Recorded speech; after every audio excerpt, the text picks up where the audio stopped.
Ryan Reynolds here from Mint Mobile. With the price of just about everything going up during inflation, we thought we'd bring our prices down. So to help us, we brought in a reverse auctioneer, which is apparently a thing. Mint Mobile Unlimited Premium Wireless. How to get 30, 30, bit to get 30, bit to get 20, 20, 20, bit to get 20, 20, bit to get 15, 15, 15, 15, just $15 a month? Sold! Give it a try at mintmobile.com/switch. $45 up front for 3 months plus taxes and fees. Promo rate for new customers for limited time. Unlimited more than 40 gigabytes per month. Slows full terms at mintmobile.com. This episode is brought to you by Reese's Peanut Butter Cups. In breaking news, leading scientists worldwide are conducting experiments to determine if Reese's Peanut Butter Cups are the perfect combination of peanut butter and chocolate. However, it appears the study was inconclusive, as the scientists couldn't help but eat all the Reese's. Because when you want something sweet, you can't do better than Reese's. Find Reese's now at a store near you.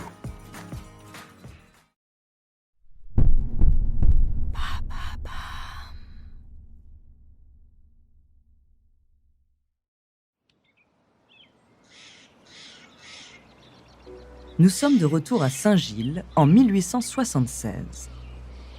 Narcisse Pelletier, qui a désormais 32 ans, est enfin de retour chez lui, auprès de sa famille. Mais les retrouvailles, pleines d'émotions au départ, sont vite devenues embarrassantes. Narcisse voit à travers les yeux de ses proches toute la peur et la gêne qu'il suscite. Son comportement, son physique, ses manières, tout a changé. Il est totalement désociabilisé et doit se réadapter à un monde qui n'est plus vraiment le sien. Très vite, il reste cloîtré chez ses parents, ne sortant que très rarement. Son père ne lui adresse presque pas la parole et sa mère entre dans un profond désarroi. Son fils lui a été rendu, mais à quel prix ? Leur relation ne sera plus jamais la même. Alors le père de Narcisse souhaite tenter quelque chose. Amener son fils à l'église afin qu'il puisse être désenvoûté de l'influence des sauvages. La famille part donc un jour en direction de l'église où le prêtre organise une sorte d'exorcisme. Il implore le Seigneur de laver les péchés de Narcisse, qu'il lui pardonne ses comportements païens et qu'il retrouve son âme perdue. Mais rien n'y fait. La cérémonie ne donne évidemment pas le résultat attendu et pour cause. Narcisse n'a pas été envoûté. Il a simplement intégré les comportements de sa famille adoptive aux grandes dames de sa première famille. Il est désabusé. Comment peut-il vivre une vie normale à présent, après tant d'années loin des siens ?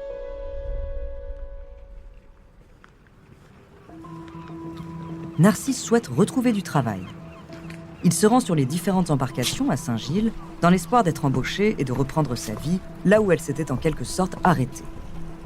Mais là encore, il se heurte à la méfiance des marins qu'il avait autrefois accueillis à bras ouverts. Selon les ragots de certains d'entre eux, Narcisse porte malheur. D'autres ont même peur d'être mangés par lui. Alors c'est l'âme en peine que le jeune Vendéen, désormais seul et au chômage, poursuit sa vie. Pourtant, un jour, un médecin se présente à la porte de la maison des Pelletiers. Il s'appelle Constant Merlan et exerce à Nantes. Vendéen lui aussi, il a eu connaissance de l'histoire de Narcisse dans les journaux et à travers les réactions des habitants de la région. Il s'est tout de suite fasciné pour cette histoire hors du commun et souhaite la faire connaître. Sur la réserve, Narcisse hésite un peu. Mais ses parents lui expliquent que ce témoignage, une fois publié, pourra lui rapporter de quoi subvenir à ses besoins pour quelques années au moins. Alors, il finit par accepter. Narcisse et Constant Merlan vont se rencontrer à de nombreuses reprises durant l'année 1876. Le médecin a à cœur de reconstituer sa parole et de mieux comprendre ce qu'il a vécu. Il prête ainsi sa plume à celui que l'on appelle maintenant le sauvage blanc. Constant Merlan s'appuie scrupuleusement sur les écrits et dessins de Narcisse et surtout sur ses souvenirs et son expérience de la culture aborigène. Le jeune marin raconte alors ce qui a été sa vie durant 17 ans. Il ne fait pas toujours l'éloge de la tribu qui l'a adopté et évoque aussi bien les moments difficiles que les liens très forts qu'il a noués avec elle. Constant Merlan développe ainsi plusieurs chapitres dédiés à l'analyse de la culture aborigène. Rites, vie de famille, alimentation, cérémonies funéraires, tout est détaillé au fil des pages, jusqu'à l'industrie qui est bien entendu jugée inexistante. Mais Narcisse occulte de son témoignage la description de certaines traditions ancestrales des aborigènes, respectant ainsi la promesse qu'il avait faite à sa famille adoptive de les garder secrètes. Le récit de Constant Merlan décrit la vie de Narcisse et surtout sa rencontre totalement fortuite avec une culture à l'opposé de la sienne. On ne connaît pas bien les motivations du médecin à publier cet ouvrage. Évidemment, aussi curieux soit-il, il n'est pas neutre dans cette retranscription. Il tente parfois de faire comprendre par le filtre de ses connaissances et des préjugés de l'époque ce que fut la vie de Narcisse Pelletier en Australie. Son livre, intitulé « 17 ans chez les sauvages », paraît la même année. Malgré une narration parfois biaisée et européano-centrée, il est encore aujourd'hui considéré comme le premier livre d'anthropologie en français sur les populations aborigènes du nord-est de l'Australie.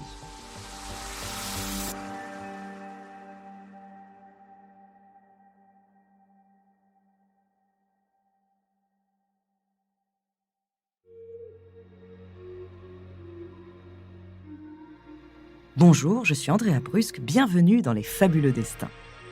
Cet épisode est le dernier que nous consacrons à Narcisse Pelletier, un marin vendéen qui a vécu au XIXe siècle et qui, après avoir été naufragé au nord de l'Australie, a vécu pendant 17 ans au sein d'une tribu aborigène. Aujourd'hui, je vous parlerai de sa rencontre avec le médecin Constant Merlan, qui va l'aider à publier un livre sur ses années auprès des aborigènes et de sa réadaptation difficile en France, où il finira sa vie.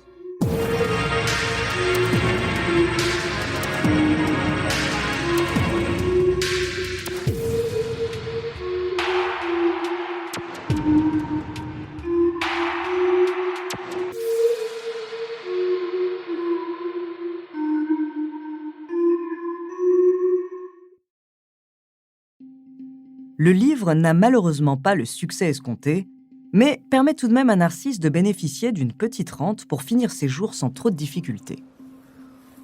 À la suite de la publication du livre, et en dédommagement, il reçoit de l'État une offre pour devenir gardien de phare à Saint-Nazaire, lui garantissant un emploi à vie. Narcisse s'installe dans la ville portuaire où il finira sa vie. Il démarre son poste en tant que gardien de phare qu'il garde pendant quelques années. Cette activité lui permet de s'éloigner des autres et de leurs préjugés. Mais les conditions sont difficiles. Les nuits sont souvent courtes et l'escalier à monter et descendre plusieurs fois par jour pour allumer le phare réveille sa douleur à la jambe. Il change alors d'emploi pour être employé au port de Saint-Nazaire.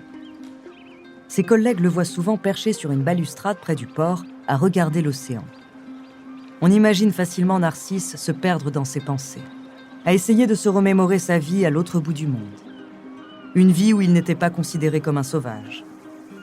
Une vie où on l'avait accepté malgré sa blancheur de peau, malgré ses vêtements, malgré ses différences. Mais ce temps est révolu et il sait qu'il doit tourner la page. Mais aller de l'avant semble bien compliqué lorsqu'on est considéré comme un paria. 5 ans après son retour en France, Narcisse se marie avec Louise Désirée Mabilot, une jeune couturière. Ils n'auront pas d'enfants et on ne saura jamais avec certitude s'il a laissé une descendance en Australie. Il poursuit sa vie sans plus vraiment faire parler de lui. Après avoir été à la une de tous les journaux, Narcisse aspire à une vie plus calme et solitaire. Les gens qui le croisent soulignent l'image d'un homme absent, en proie à une certaine mélancolie. Il n'aimait pas qu'on lui rappelle sa vie chez les aborigènes. Il ne supportait surtout pas les jugements sur eux et le fait d'être encore considéré comme un sauvage.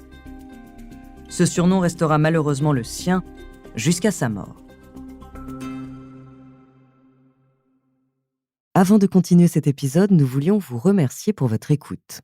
Si vous voulez continuer de nous soutenir, abonnez-vous à la chaîne Bababam Plus sur Apple Podcast. Cela vous permettra une écoute en avant-première et sans interruption. Ou bien écoutez ce message de notre partenaire sans qui ce podcast ne pourrait exister. On se retrouve tout de suite après. Le 28 septembre 1894, Narcisse Pelletier, alias Amglo, s'éteint chez lui à Saint-Nazaire, à l'âge de 50 ans. Il n'aura jamais revu l'Australie ni la tribu qui l'avait adopté. Fort heureusement, il aura laissé son précieux témoignage à la postérité. Mais à son époque, la société civilisatrice européenne ne prend pas la mesure de l'importance scientifique de ce récit, notamment sur le mode de vie des aborigènes. En effet, au milieu du XIXe siècle, l'Europe a colonisé une grande partie de l'Australie et les aborigènes sont au mieux tolérés, au pire massacrés. Ainsi, l'ouvrage écrit par le docteur Merlan tombe peu à peu dans l'oubli, et ce pendant plus d'1 siècle, avant de refaire surface d'une façon tout à fait inattendue. Il faut en effet attendre 2004 pour entendre de nouveau parler de l'histoire de Narcisse Pelletier.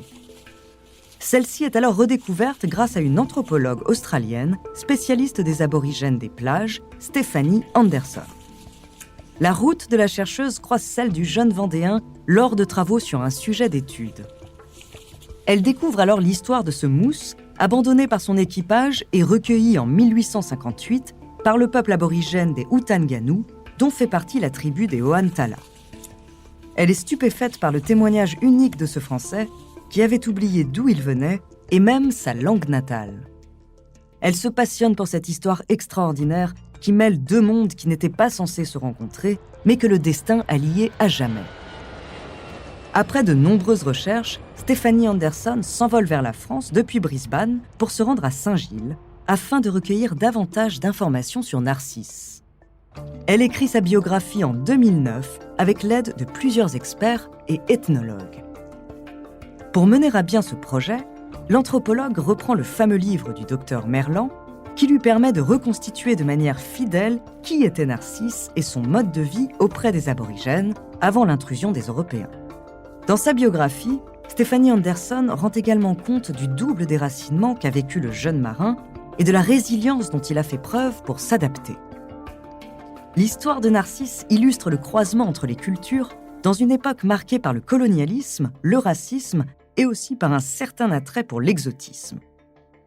Son parcours permet de faire ressortir les contradictions du XIXe siècle autour de l'image de l'autre, entre cannibalisme présumé, peur de l'autre, mais aussi la représentation du bon sauvage. Petit à petit, la ville qui a vu naître Narcisse Pelletier redécouvre sa vie et lui rend hommage. Une promenade et un square portent aujourd'hui son nom à Saint-Gilles-Croix-de-Vie et une association internationale des amis de Narcisse Pelletier y a été fondée en 2016. Après Stephanie Anderson, décédée en 2019, d'autres anthropologues et ethnologues continuent d'étudier ce précieux témoignage qui n'a sans doute pas fini de livrer tous ses secrets.